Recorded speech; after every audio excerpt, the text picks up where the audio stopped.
Oh, that is hilarious.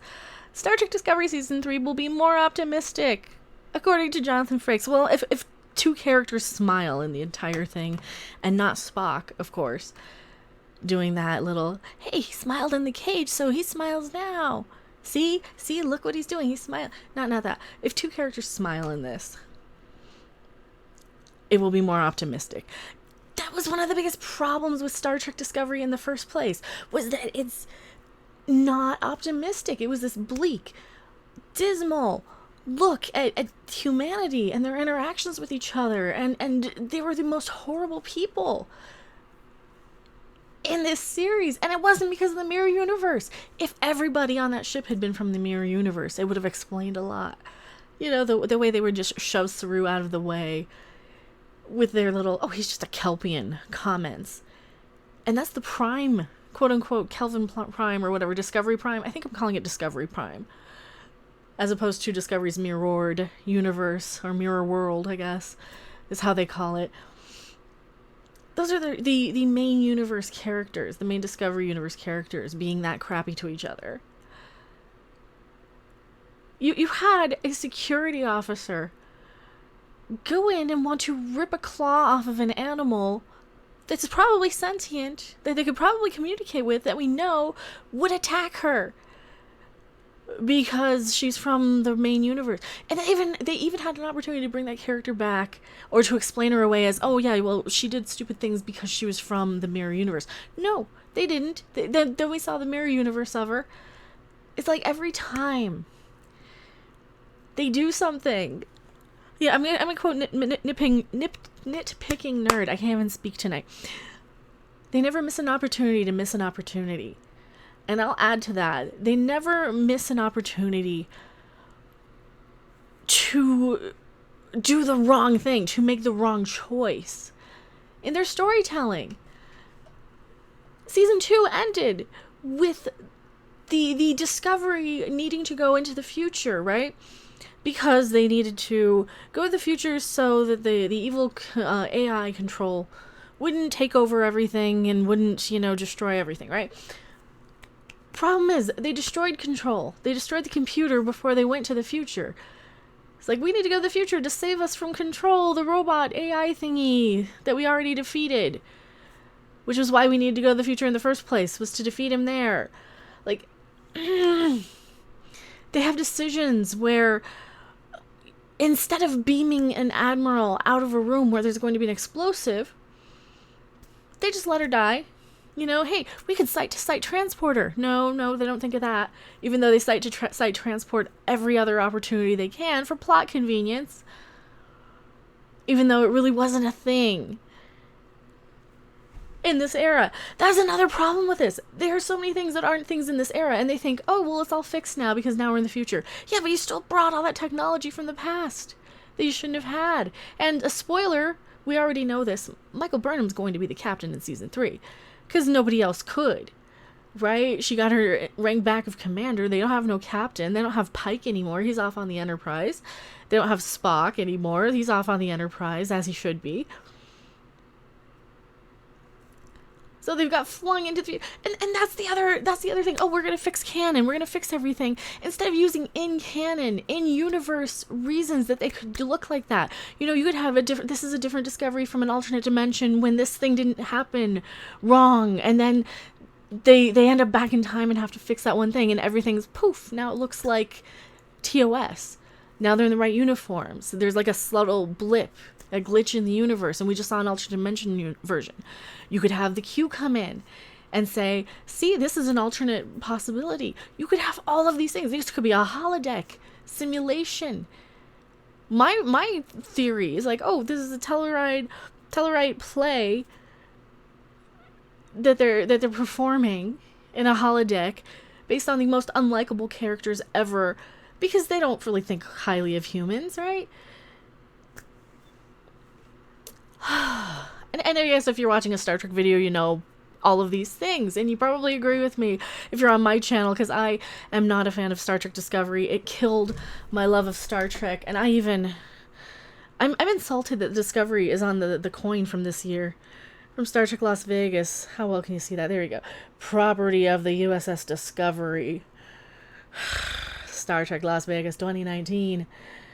Oh yeah, I was there. Oh yeah, huge Star Trek fan. At least I used to be until this.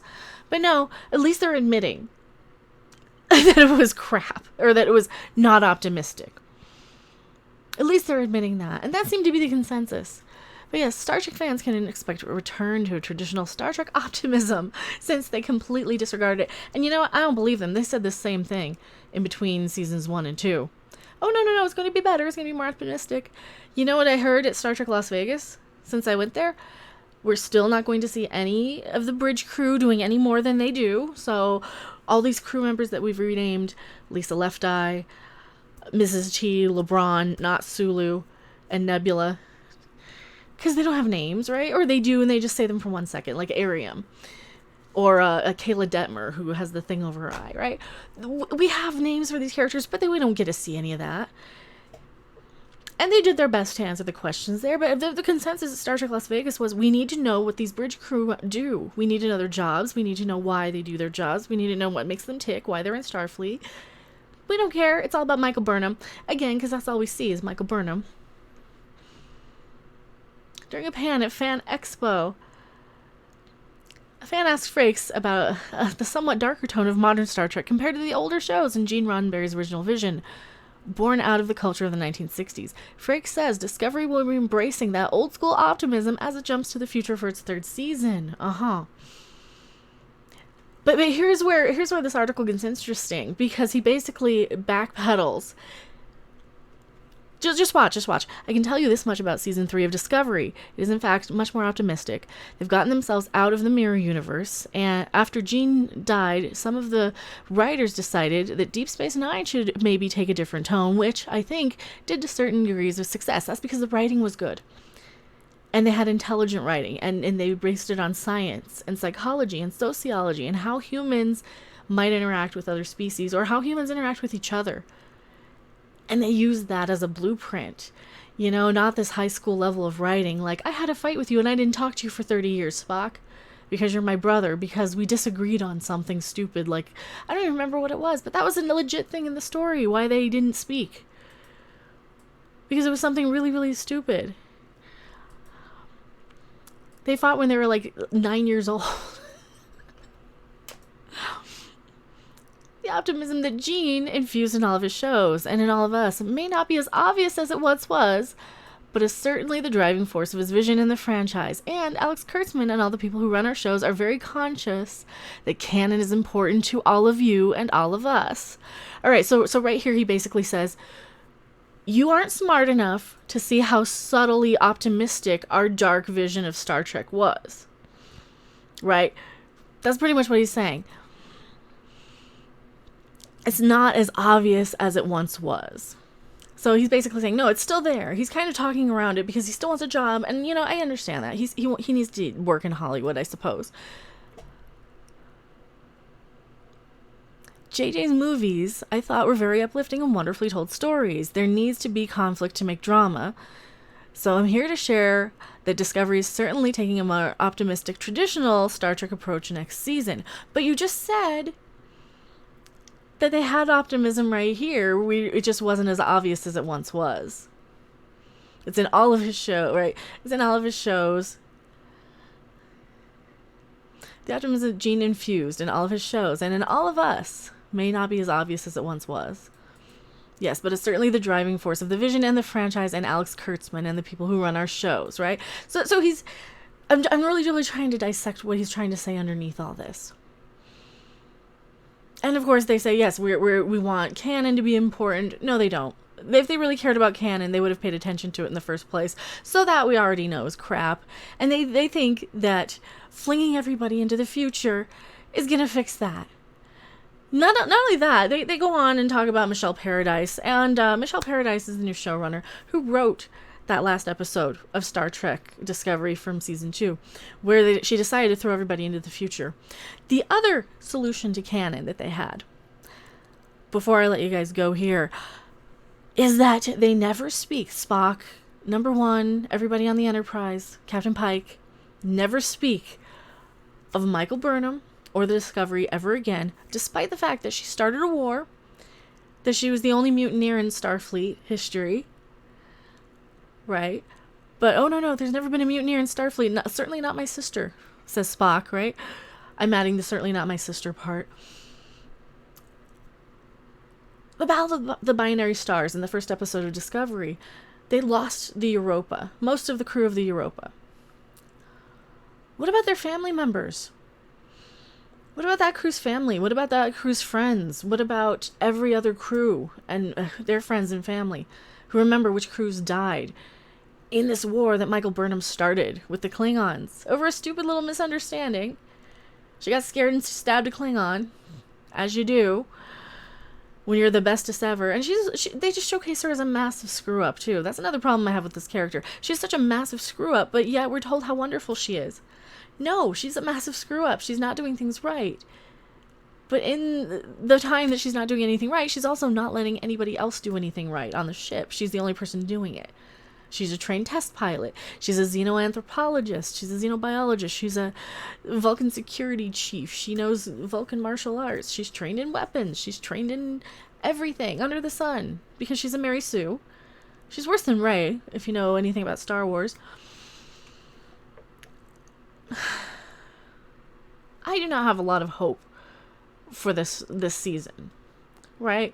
I'm not putting a lot of faith in Michelle Paradise just because she's seen a few episodes of Star Trek, which she called Star Trek in an interview, by the way. And she might know more than everybody else, and she may have come in and blown everybody away. Like he says here in this article, Alex Kurtzman says, yes, Michelle joined us midway through season 2 and energized her room with her ferocious knowledge of Trek. Her grasp of character and story details, her drive and focus have already become essential in ensuring the Trek legacy, and her fresh perspective always keeps us looking forward. I'm proud to say Michelle and I are officially running Star Trek Discovery together.